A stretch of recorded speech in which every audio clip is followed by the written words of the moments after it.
Assalamualaikum warahmatullahi wabarakatuh. Halo semua, perkenalkan aku Sabina Diva Amelia Putri dengan NPM 202101500968 selaku mahasiswi semester 7 dari Universitas Indraprasta PGRI. Pada kesempatan kali ini, saya akan memaparkan hasil observasi saya mengenai kajian klien penyintas single mother dan penderita tuberkulosis atau TB paru dalam memenuhi tugas akhir mata kuliah konseling populasi khusus. Selanjutnya saya akan menjelaskan apa itu single mother. Jadi, single mother ini merupakan seorang perempuan yang membesarkan anak-anaknya seorang diri, baik karena perceraian, kematian pasangan, atau alasan lainnya. Ia atau perempuan ini bertanggung jawab penuh atas kebutuhan emosional, fisik, finansial pada anak-anaknya tanpa dukungan dari pasangan hidup. Selanjutnya ada faktor penyebab dari single mother atau ibu tunggal. Salah satu faktor penyebab pertamanya yaitu ada perceraian dan perpisahan.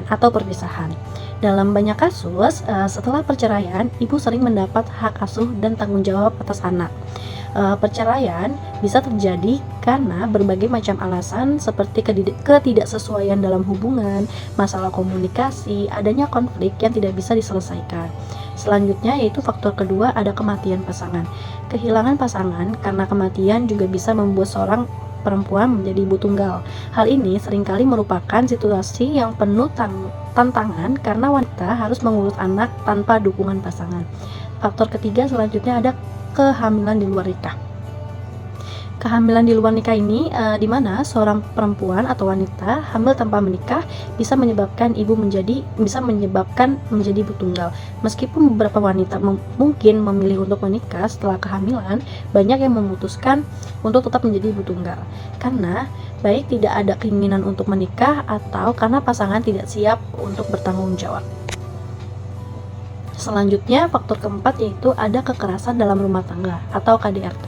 Kekerasan dalam rumah tangga ini faktor lain yang menyebabkan seorang wanita menjadi ibu tunggal. Jika seorang wanita berada dalam hubungan yang penuh kekerasan, baik fisik, emosional, atau psikologis, dia akan mungkin memilih untuk berpisah. Selanjutnya, ketidakmampuan pasangan untuk menjadi orang tua. Beberapa wanita menjadi ibu tunggal karena pasangan mereka tidak mampu atau tidak mau berperan sebagai orang tua. Hal ini bisa disebabkan oleh berbagai faktor seperti masalah kesehatan mental, kecanduan, atau ketidakmampuan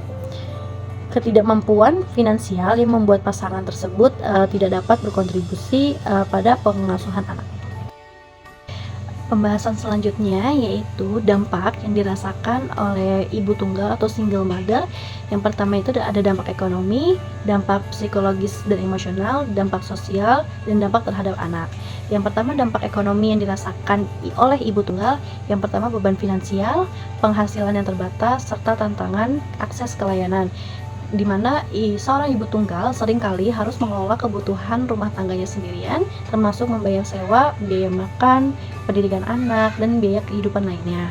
Selanjutnya ada dampak psikologis dan emosional yang dirasakan oleh ibu tunggal, yaitu stres dan kecemasan, rasa kesepian dan isolasi, rasa bersalah atau kegagalan. Ibu tunggal sering merasa cemas atau tertekan karena harus menangani banyak peran sekaligus sebagai pencari nafkah, pengasuh, dan pendidik.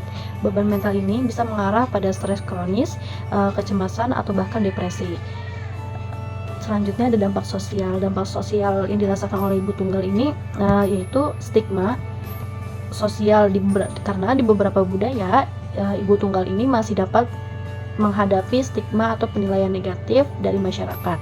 Mungkin pandangan sebagai wanita yang gagal dalam membina hubungan atau dipandang rendah karena status mereka sebagai orang tua tunggal. Selanjutnya ada dampak terhadap anak yaitu kesehatan mental dan emosional anak, karena beberapa anak yang dibesarkan oleh ibu tunggal dapat merasakan dampak emosional yang luar biasa, terutama jika mereka tumbuh dalam lingkungan yang penuh stres atau ketegangan. Mereka bisa merasa kehilangan atau merindukan figur ayah atau bahkan merasakan kurang aman secara emosional. Dalam pendidikan dan pengembangan sosial, anak-anak yang diasuh oleh ibu tunggal mungkin lebih rentan terhadap masalah di sekolah, baik dalam hal prestasi akademis maupun masalah perilaku.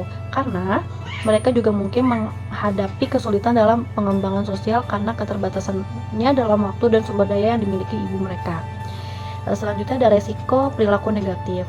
Beberapa penelitian menunjukkan bahwa anak-anak dibesarkan oleh ibu tunggal, terutama dalam lingkungan yang penuh tekanan, mungkin lebih rentan untuk terlibat dalam perilaku beresiko seperti masalah perilaku, penggunaan zat terlarang, atau pelanggaran hukum meskipun ini tidak selalu terjadi. Tuberkulosis atau TB paru. Penyakit ini terjadi karena infeksi paru-paru yang disebabkan oleh bakteri yang bernama Mycobacterium tuberculosis.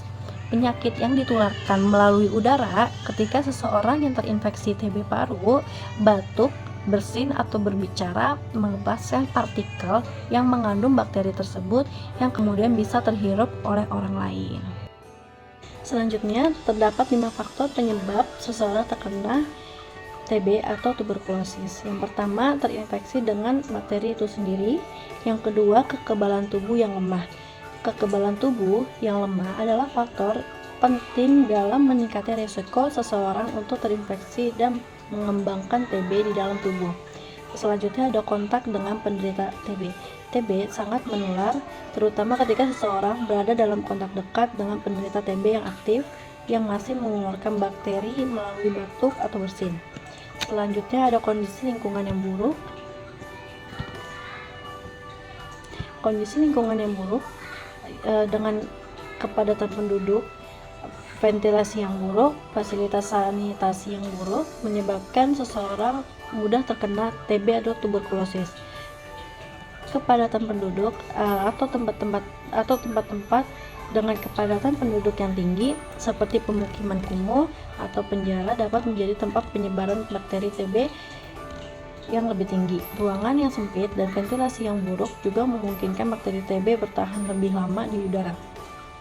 Selanjutnya ada gaya hidup atau kebiasaan. Merokok, alkohol, narkoba, kurang tidur, stres, diet tidak sehat juga menjadi salah satu faktor penyebab seseorang mudah terkena TB atau tuberkulosis. Merokok dapat merusak sistem pernapasan dan melemahkan mekanisme pertahanan tubuh terhadap infeksi. Perokok memiliki resiko lebih tinggi terkena TB, baik karena merokok mengurangi kemampuan paru-paru untuk melawan infeksi maupun karena perokok lebih cenderung mengembangkan TB paru jika terinfeksi. Selanjutnya ada gejala tuberkulosis atau TB paru. Yang pertama, batuk yang berlangsung lama, kurang lebih selama 3 minggu. Lalu ada sesak nafas, ada demam ringan, ada penurunan pada berat badan yang tidak diketahui penyebabnya apa, ada kelelahan atau mudah kelelahan, terus keringat di malam hari saat tidur, dan nyeri di dada. Selanjutnya ada dampak penderita tuberkulosis paru. Yang pertama itu ada dampak pada fisik, di mana pasti penderita paru akan mengalami penurunan pada metabolisme tubuh. Dan selanjutnya ada dampak psikologis, yaitu akan muncul kecemasan atau kekhawatiran yang berlebih tentang penyakit yang diderita. Selanjutnya ada dampak sosial, pasti seorang penderita tuberkulosis ini akan mengalami dampak sosial pada stigma sosial itu sendiri. Selanjutnya ada pengobatan. Pengobatan tuberkulosis paru ini biasanya melibatkan penggunaan obat-obatan dalam jangka waktu yang cukup lama, sekitar 6 hingga 9 bulan, mengikuti protokol pengobatan yang ditetapkan, mengontrol rutin ke dokter, dan melakukan tes sputum atau tes dahak, menjaga kebersihan dan mencegah penularan. Deskripsi karakteristik klien. AN merupakan seorang ibu yang berusia 47 tahun.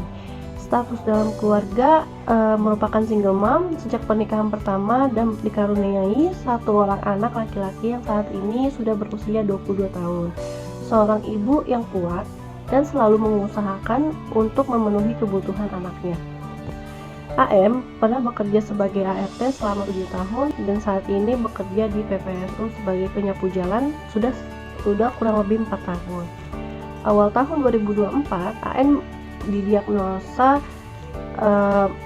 menderita TB paru sehingga AM harus menjalani pengobatan selama 6 bulan dan alhamdulillahnya sekarang AM dinyatakan sehat kembali. Selanjutnya ada analisis kebutuhan klien, di mana kebutuhan akan kesehatan atau akses pada layanan kesehatan fisik dan mental. Klien mungkin mengalami kebutuhan untuk mendapatkan perawatan medis untuk kondisi fisik atau mental mereka. Selanjutnya ada kebutuhan psikososial, di mana kebutuhan ini untuk berbagi pengalaman atau dukungan dari orang-orang yang mengalami pengalaman hidup yang sama dengan klien, seperti kelompok dukungan atau teman sebaya yang memiliki pengalaman serupa. Selanjutnya ada kebutuhan ekonomi dan sosial. Kebutuhan ini lebih mengarah pada keamanan finansial dan kesejahteraan sosial.